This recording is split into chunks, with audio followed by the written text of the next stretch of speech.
Hello, I'm Richard Vobes, the Bald Explorer, and I'm just in my car. It's day one of the new regime.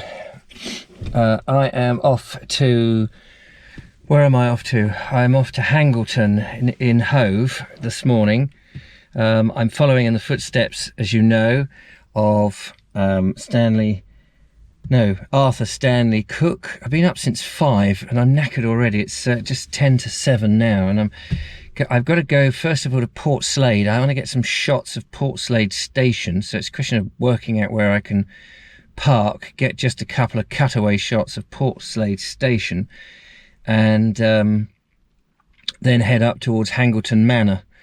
I haven't had a huge amount of time to do my research because this was only yesterday, and just full on with everything that I do, but we will try and cobble something together that looks very nice. As you know, this is a behind the scenes vlog, and then hopefully in 2 or 3 days there'll be the final polished video of this episode, if you see what I mean.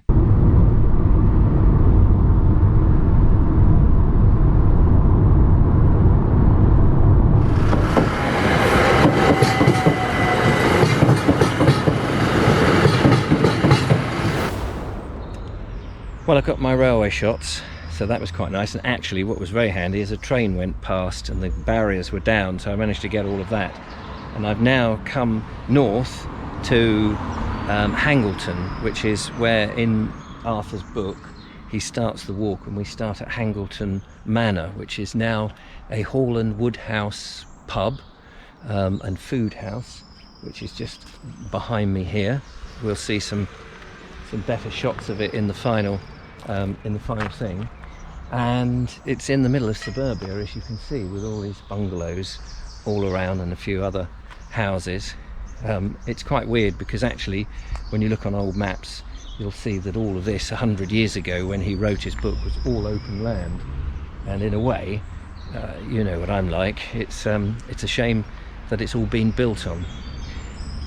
However, I think the original village of Hangleton has long since disappeared, and I guess it was just a few houses and farms and what have you. So it's very interesting. Here's my camera on the tripod, and my car. May as well show you my car parked up over here.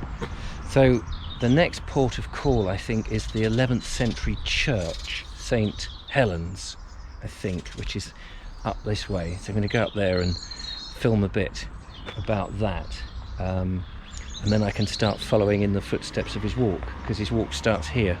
So off we go. Right, well, I've been working at the church, St. Helens, and it's a beautiful church. Let me just show you a little bit.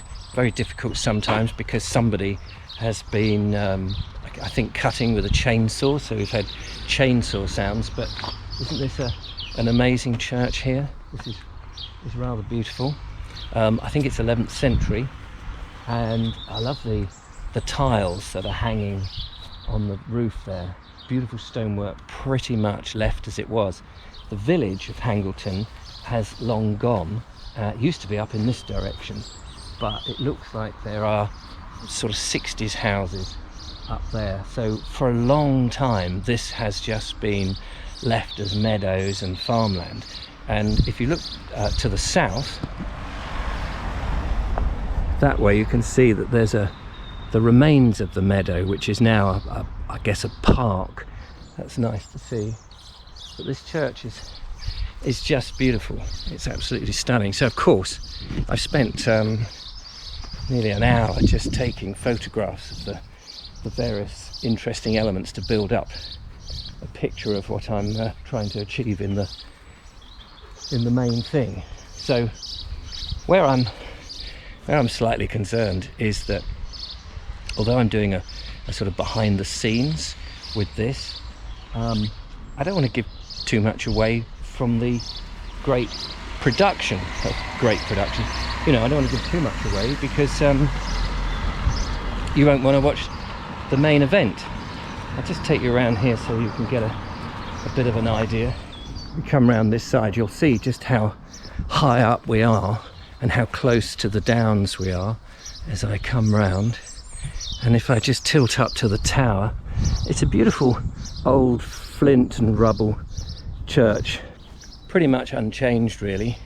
It's probably had a few adaptations up until, I don't know, the 14th century, something like that, I would imagine. And now, of course, it's locked, like all the churches are at the moment, which is really annoying. I can't wait for the churches to be opened again. Oh, here we go. I don't know if you can hear that. And in the distance, right up there, is a water tower. And I forget, I think there was a hospital there. And there's a water tower on the top of the downs, and it uses gravity, obviously, to do the water. And in it, I don't know if that's still there. There used to be what do you call it? It's so typical, it's gone from my memory now.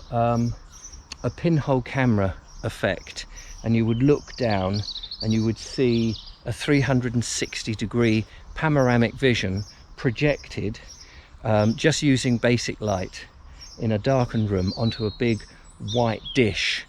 And I interviewed a bloke there about 15 years ago. Well, maybe less than that, 2006, whatever that is. Yeah, so anyway, I've got to now work on where I'm going next, which I think is the Benfield Farm, which is in that direction. Time for some refreshments. I just stumbled across this wonderful barn. Let me show you. Well, I knew it was here on the map. I knew it was there, but I thought it might be derelict and doing nothing. But here they have a football golf course, foot golf it's called, which is quite amazing. So I thought I would just pop in, grab some cold water because it's such a hot day, and have a flapjack. The other thing, just before stumbling upon this place, typical, it's about 10 o'clock now. The world and his brother has woken up. When you're filming on the footpath and places like that, there's always people. They suddenly emerge just as you turn the camera on, which is very frustrating. And then I was bursting to visit, call of nature. So I did have to try and find some bushes rather urgently and dive into them. Not literally. Just been setting up a shot. One of my favourite shots that I do is a long shot, where I set the camera up here and I'm actually much further in the distance, and I use a long lens which compresses the shot, which means that you can appear to be walking towards the camera but not really grow very much in the frame for quite some time. Whereas if you're on a wide angle and you walk towards the camera, you grow very quickly and fill the frame. It's a lovely type of shot. Anyway, now that I'm making my way up towards Devil's Dyke, which is a bit of a hike up this path here, and it will go for some time. It's now coming up to about 11 o'clock, and I think I'm going to pause for today's filming here because the world and his brother is out. As I mentioned before, everybody's out now, and by about 11 o'clock it just becomes impossible to film on very popular places in the village and in the countryside. And also it's incredibly warm, and I haven't picked the most coolest clothes.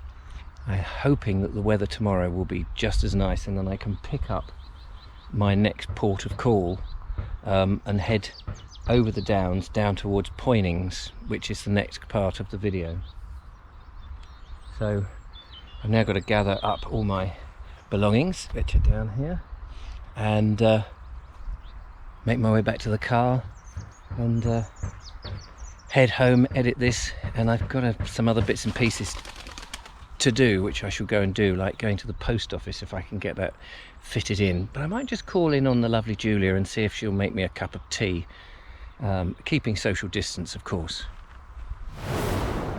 Oh, back home now. Had a nice cup of tea at the lovely Julia, sat in the garden, watched little Jojo playing on the grass, which was very nice. I'm gonna have some lunch now and sort out this edit of this video, make sure I've got all my footage and stuff backed up on the machine from the stuff I've shot today, and then I shall be, well, I say I was going to be out tomorrow, but it looks like it's going to rain in the morning, so I may have to do something else and pick up where I left off on another day.